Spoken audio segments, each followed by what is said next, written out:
It's not good. I don't know if it's going to cut this trip short. I've seen a moose.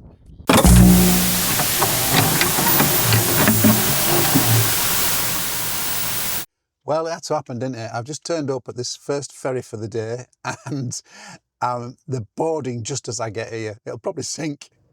I might have got excited a bit too soon. There's a lot of vehicles here before me, so there's a chance I can't get on this ferry. Come on, universe, it's my turn. It's definitely my turn for a break. It's full, I'm not going to get on this one. There's 3 more vehicles in front of me as well. God damn it. And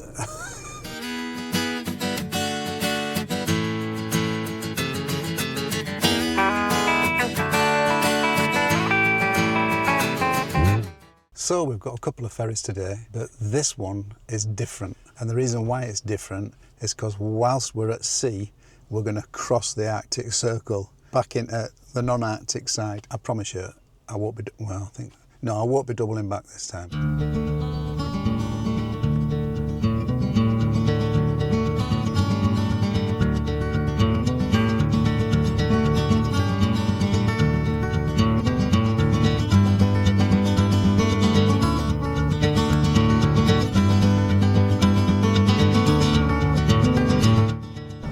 So I'm going to tell you why we're in here. We're going to go outside in a minute because we're about to go over the Arctic Circle. I think there's going to be a marker outside as well.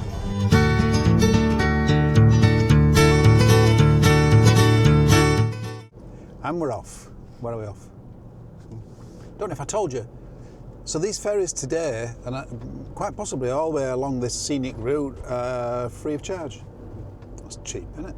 I didn't know that until I started doing them today, so wouldn't that have been funny if the Yorkshire version of me thought, no, I'm not paying for ferries, and I did the long detours to avoid paying for ferries, and that would have been funny actually, wouldn't it? So this route, as with all of this coastline, is meant to be absolutely incredible. I've got a problem. I've just filled up with diesel. I spotted that we're dripping from the fuel tank. I'm hoping it's just the filler neck. You can see it's coming down there, look. Oh shit, there's quite a bit of it. Where's that coming from? Oh look, it's my water tank. I think it's that, innit?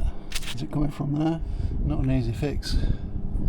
If it is coming from there rather than higher up, then it means I can't carry much diesel. I'm hoping it's higher up.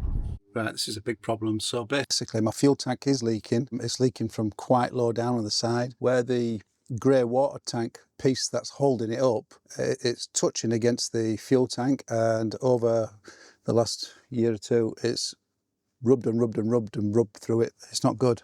I don't know if it's going to cut this trip short or what. It's a big problem. I think I need a new fuel tank. I know that Norway is notoriously expensive for mechanical things. So here's where we're at. I've just filled it up, it's brimming, and it's leaking from a leak that is quite low down. So I figured I can sit and cry, or I can start using some of this diesel to do what I'm here for, which is sightseeing and all that, and get it run down as far as I can. Then the plan is, this has only just happened, so I haven't had much time to think about it yet. I've got a electric soldering iron, and I've also got some tie wraps. So what I might be able to do is lower the grey water tank out of the way. That'll give me access to maybe be able to do a plastic weld using the tie wrap as my solder, if you like. And then I've got to figure out how I can put the grey water tank back without it happening again. I need to have it empty to do that, and decent weather to be on my side when the time comes. So that's life.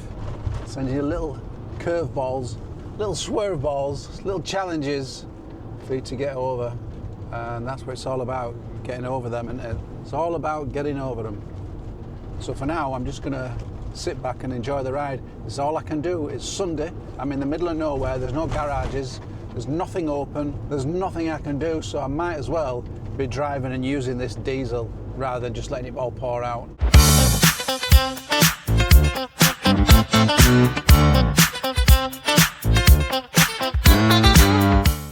So I've picked this place last night just for convenience really, because we're going to walk into town here. It's a little town, but we're going to have a little walk to see this 19th century street. Christ returns. Jesus is coming. Proper going back in time. So yeah, 19th century wooden houses. Now it's a very arty area. A lot of them have been repurposed for art and pubs. That don't look very 19th century, does it? In fact, most of it doesn't. In keeping with this channel, I went to the wrong place, hence why I'm surrounded by all these modern buildings, which are definitely not 19th century. However, in front of me is the correct place. Should have come and filled up here. Super cool. Talking about filling up, I had a bit of a problem yesterday with the leaky fuel tank. So I used a quarter of a tank yesterday, and I've checked this morning, it's stopped dripping and it's only used a quarter of a tank. So it's not the disaster that I thought it was going to be.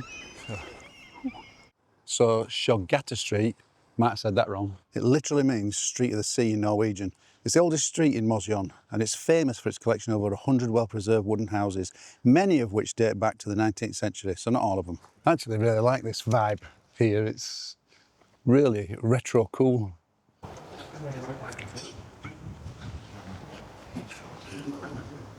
Well, not my usual thing, but we were passing anyway. It's quite interesting to see these old buildings. They don't look that old, do they? I wonder if it's like Trigger's broom on Only Fools and Horses, you know, where it's had 15 new handles and 20 new heads, but it's the same broom. So those little cabins are called height, and a huge portion of the population owns or has access to a cabin. Usually they're simple without electric or running water. Weekends and holidays are for escaping to the height of happiness. Talking of happiness, look how happy he is.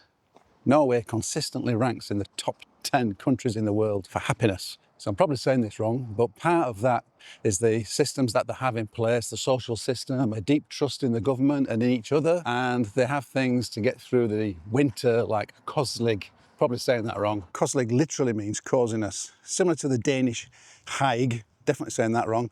Koselig is a cornerstone of well-being here. It's the feeling of contentedness, warmth, coziness. Think candles, a wool blanket, a warm drink, and good company. They also have a thing called Janteloven, the Lord of Jante. Definitely saying that wrong. This is a more complex, unwritten social code that emphasises collective success over individual superiority.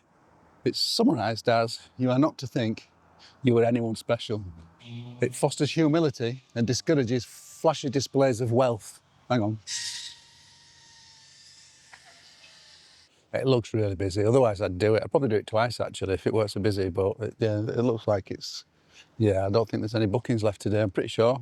It's probably broken now anyway after the people went down. So that were a nice little stop, a bit different to my usual kind of thing that I do. Change is good as the rest and all that. So we're getting ready to go now. This is my routine for when I'm leaving. So basically the sink is storage for everything up here. So it's just a case of my bottles going there and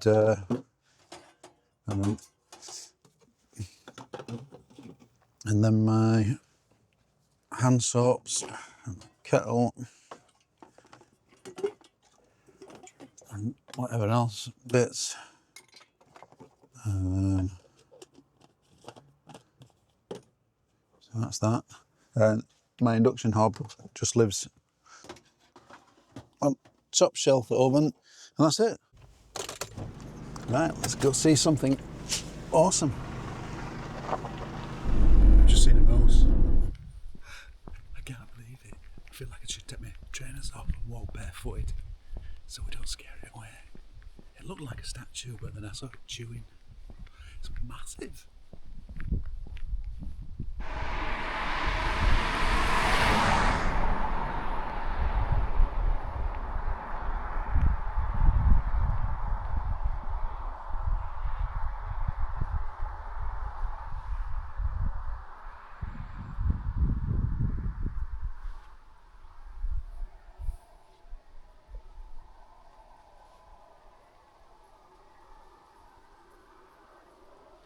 See me.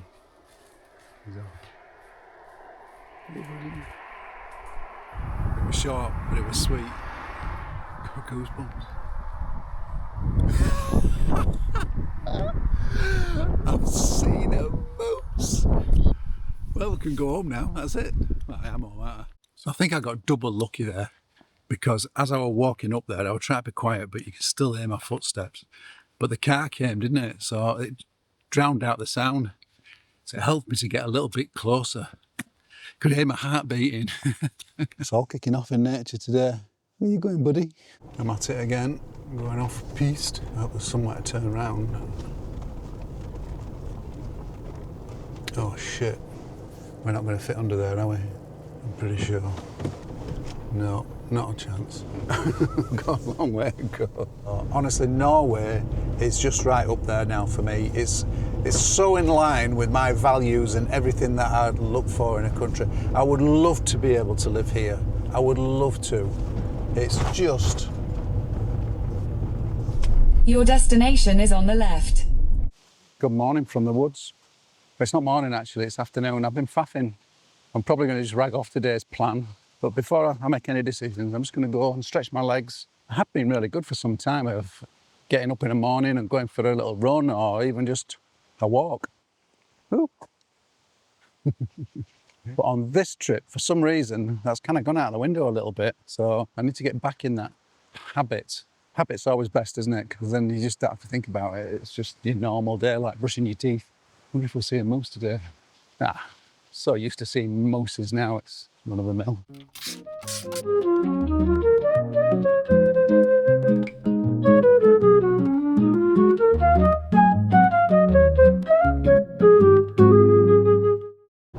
So we've got a wet and grey, rainy day today. So we're going to be sightseeing through the window. Nothing wrong with that. Nothing wrong with that. So we're on anorak cam, phone cam. There's one plan up there to get you in, but just thought I'd drop in and say hello. Not much going on today, just gonna chill out in the van. I know when I'm going to aim, what I'm aiming for 2 days' time. And there's nothing while the weather's like this that appeals to me along the route. If it was sunny, then that'd be different, because there's a lot of things I'd like to do along this route, but no pasa nada. We're just gonna enjoy it. I'm going to chill, get on my laptop, do some studying and things that I'm interested in. Might get my ukulele out. I haven't played that for ages. So I'll see you later. So it's beautiful here. I'm getting into the southern part of Norway now, and I have to say I've got to change my original declaration that Norway is campervan paradise. It's Arctic Norway, that's campervan paradise. As soon as I crossed the line, basically, the Arctic Circle, it became like much of Europe where I was seeing the no campervan signs. There's these things are all over the place. So basically what that says is that this car park will be empty from 10 p.m. until 6 o'clock in the morning, which it was. There were not a single vehicle in there all night. Why? I just don't, I can't get my head around why someone thinks that that's a good use of a parking space. So I'm really excited this morning. I'm about to do something which I'm excited about, but is also one of the most boring things I've probably done on this trip, if not ever. I'm about to drive the longest road tunnel in the world.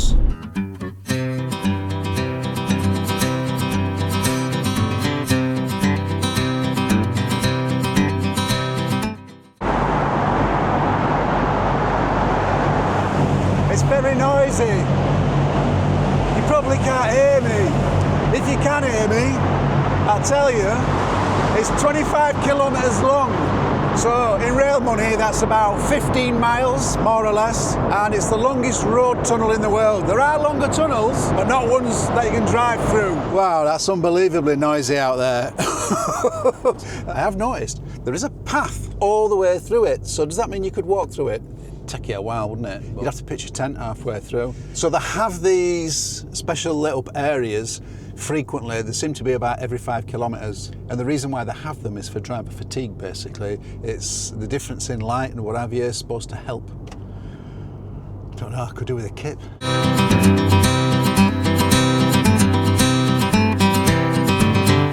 Well, I have to say, it's over far too quick. I've really enjoyed it.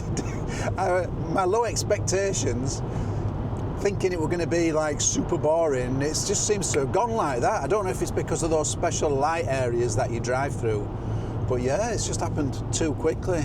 I will never drive through a longer tunnel. I just won't. Thank you so much for coming along with me on my journey and keeping me company. I really do appreciate it. I really hope you enjoyed this video. If you did, give me a big thumbs up and don't forget to subscribe to join me on future episodes.